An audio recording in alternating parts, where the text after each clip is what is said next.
আসসালামু আলাইকুম। ওয়ালাইকুম আসসালাম। কেমন আছেন? আলহামদুলিল্লাহ ভালো আছি। আজকে ফুটকিবাড়ি হাটে বাজার কেমন গেল শুকনা মরিচের? বাজার আগের চেয়ে অনেক কম, 500 টাকা কম। দাম কমে গেছে। এটা কি মরিচ? বাঁশগিয়া মোটাটা নাকি? এই বাঁশগিয়া মোটা আজকের বাজার কি দাম গেল? এটা 10,000 থেকে 10,500 পর্যন্ত। 10,000 থেকে 10,500। ওই পাশে আরেকটা মরিচ আছে। এটা চৌকুমুন।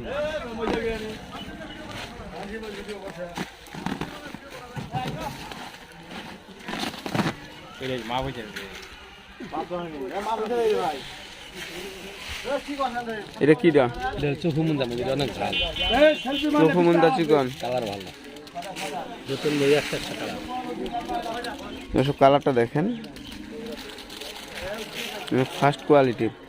এ কি বাজার দর গেল আজকে? বাজার আগের থেকে অনেক কমছে। বাজার কমছে 10,000 থেকে 10,500, 600, 700। 10,500, 600, 700 প্রতি মন। আচ্ছা, ধন্যবাদ।